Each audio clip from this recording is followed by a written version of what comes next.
Você faz para descomplicar, para começar nesse mercado de licitações com um pouco menos de angústia, né? Porque talvez você nem tenha começado, mas esteja aí apegado a algumas coisas que você ouviu falar. Pô, Diego, eu tenho ouvido falar aí que licitação é burocrático, que as margens são baixas, que é difícil, né? Ou talvez você já começou a participar e, na verdade, o que você está se deparando aí são com sucessivas tentativas aí frustradas, né? Então você entrou de repente numa licitação e não vem obtendo êxito, não vem obtendo resultado, e isso talvez esteja te angustiando um pouco. Então vamos lá, como é que você consegue facilitar, como é que você consegue descomplicar o ingresso da sua empresa no mercado de licitações? Ok? Como é que você consegue? Essa é a dúvida que a gente veio tirar hoje, que é uma dúvida que pode ser sua ou de alguns aqui que nos acompanham. Para você participar de licitação, para você ingressar nesse mercado de vendas ao governo, de vendas ao poder público de maneira descomplicada, você tem que adotar estratégias que comprovadamente funcionem, certo? Estratégias que já tenham sido tentadas por outras empresas ou por outras consultorias, assim como a Magna,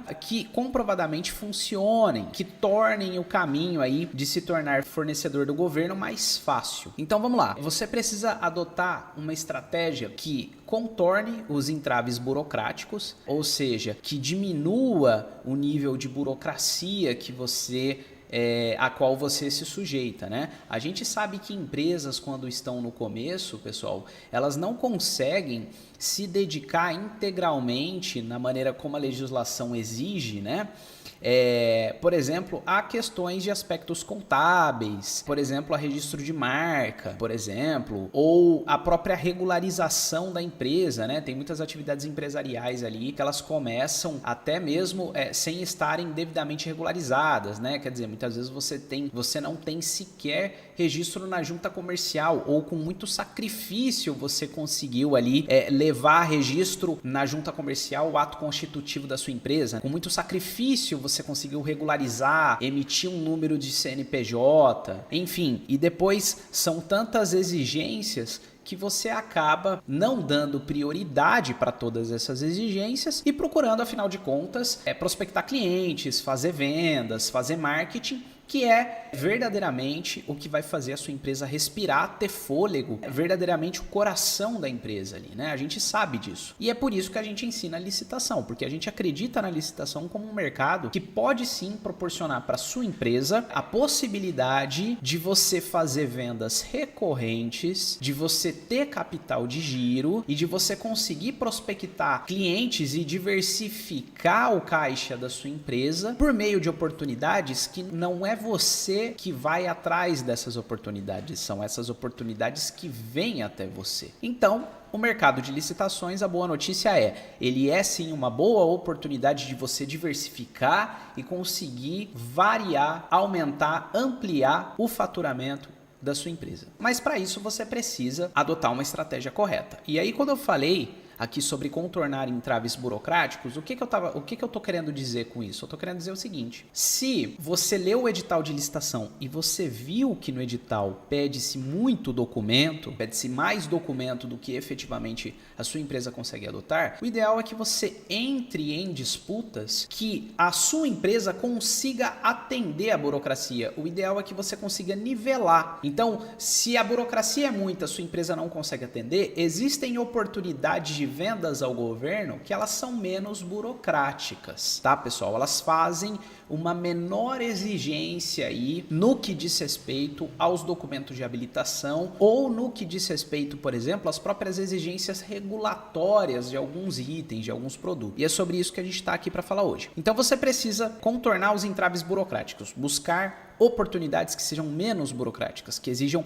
menos documentos. Isso é possível? Isso é possível. Já vou mostrar como. Você precisa celebrar contratos de menor risco, galera. O que eu chamo de contratos de menor risco? Contratos de menor vulto, contratos de menor volume, contratos que o valor total da compra não seja tão maior a ponto de você não dar conta no seu fluxo de caixa, certo? É o que eu sempre falo, se a sua empresa nunca efetuou uma venda de 300 mil reais, por exemplo, você não pode pretender efetuar uma venda dessas do dia para a noite.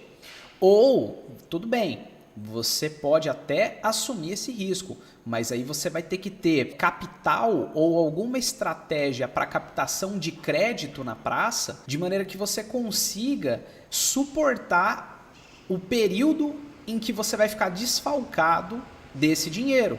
Porque, veja, toda entrega, inicialmente, galera, ela vai exigir que você faça um investimento. Você vai ter que comprar aquele produto vai ter um custo. E evidentemente que se você está fazendo uma entrega, por exemplo, de 300 mil reais, pensando que 300 mil reais seja muito para a sua empresa que está começando, porque veja, para muitas empresas esse valor é baixo.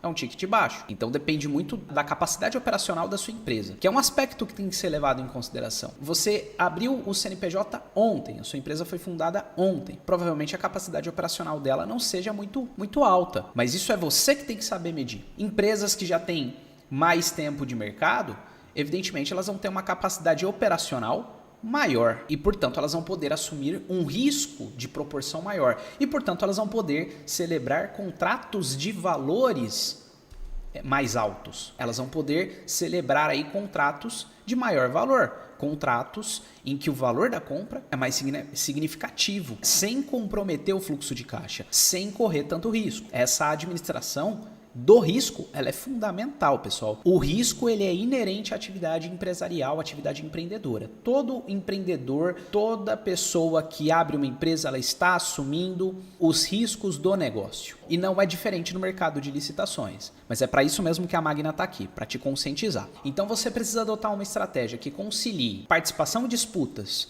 que contorne os entraves burocráticos com menor burocracia, na qual você celebre contratos de menor risco. Detalhe, com participações em processos que sejam mais rápidos, processos que sejam mais céleres, processos que tenham um desfecho em menor tempo. A gente sabe que a licitação é um processo administrativo e, como tal, ela é, por si só, burocrática. A administração pública, galera, ela não compra tal como uma empresa privada, ela não compra da maneira como se faz numa empresa privada. Apesar que até isso que eu estou falando é relativo, porque vejam, empresas também fazem licitação, tá, pessoal?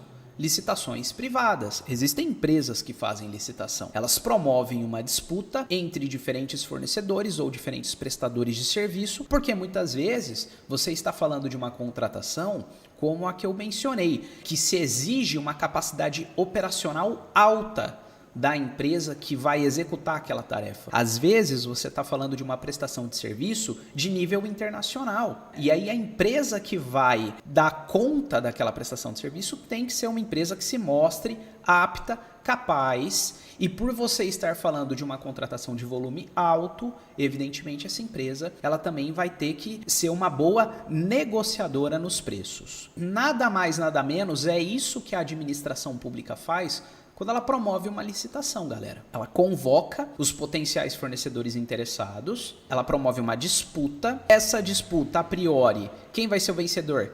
Quem der o menor preço. Porém, não é apenas isso que será avaliado. Será avaliado também a adequação da proposta que aquela empresa está oferecendo em conformidade com as exigências do edital, com as exigências da contratação. E aí, observe que se a empresa não atender as especificações descritas lá no termo de referência, de acordo com o que a administração precisa em termos de mercadoria ou em termos de prestação de serviço, veja, a empresa vai ser desclassificada, a proposta dela vai ser recusada. E aí pode ser que a segunda, terceira ou quarta colocada venham a vencer a licitação. Tudo vai depender das cenas dos próximos capítulos. E como você já sabe, pela minha explicação que eu estou dando aqui, que existem cenas dos próximos capítulos, você sabe que é burocrático, você sabe que vai demorar. Esse vai demorar, pessoal, é muito relativo. A gente já participou aqui na Magna de licitações, de pregões, que em um dia pregão acabou. Em um dia pregão acabou. Quer dizer, era uma contratação de valor alto, em um dia a licitação terminou e a empresa já saiu de lá, da prefeitura, do órgão público, enfim, do quartel, não importa. Mas ela já saiu ali do órgão público com um contrato celebrado. Olha que beleza, né? Em um dia já está com o contrato celebrado. É uma surpresa boa? É uma surpresa muito boa, mas você não pode contar com isso. Tá? Por quê? Porque existem, da mesma forma como existem pregões que terminam em um dia, existem pregões que terminam em 1, 2, 3, 4 semanas, levam mais de um mês para terminar, mais de 2 meses, mais de 3 meses. Aí imagina você que acabou de abrir uma empresa aí, esperando uma licitação acabar, porque você quer tanto efetuar aquela venda para algum público. Veja, depois que a licitação é concluída, você ainda vai ter que esperar a nota de empenho. Depois que você espera a nota de empenho, você vai primeiro entregar a mercadoria. E o pagamento vai ser a prazo, quer dizer, você vai receber depois. Você vai receber depois. E esse depois, a lei de licitações diz que é em até 30 dias depois da entrega do produto efetivamente feito com a nota fiscal, acompanhado da nota fiscal. Então perceba como é burocrático. O que eu quero te trazer aqui de novidade, de notícia boa, é que esse processo todo ele pode ser encurtado, ele pode ser mais rápido. Então, vamos lá. Contornar entraves burocráticos, celebrar contratos de menor risco, participar de processos mais rápidos e, por último, efetuar vendas frequentes. Você precisa ingressar no mercado de licitações com a oportunidade de conseguir fazer vendas ali com maior recorrência, com maior frequência, vendas ali que você consiga efetuar ali diariamente, semanalmente. Como que você consegue, Diego? Como que eu consigo trabalhar todas essas estratégias que você me passou? Contornar a burocracia, celebrar contratos de menor risco, participar de processo mais rápido e efetuar vendas frequentes.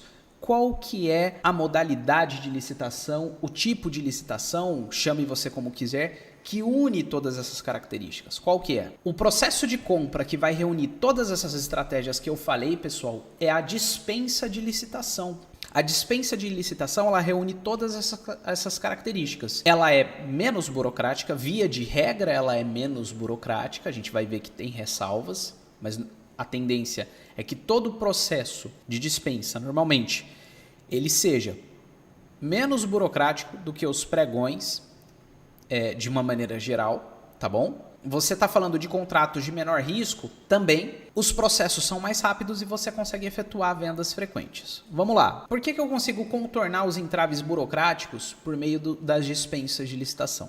Muito simples, pessoal. As dispensas de licitação, elas costumam fazer uma menor exigência regulatória, até porque o volume de itens que já está sendo adquirido normalmente é menor. E outra coisa, os processos de dispensa de licitação, pessoal, eles costumam exigir menos documentos de habilitação. Então, por exemplo, documentos que já não serão tipicamente exigidos em processos de dispensa de licitação. Na sua maioria, são os atestados de capacidade técnica e o balanço patrimonial.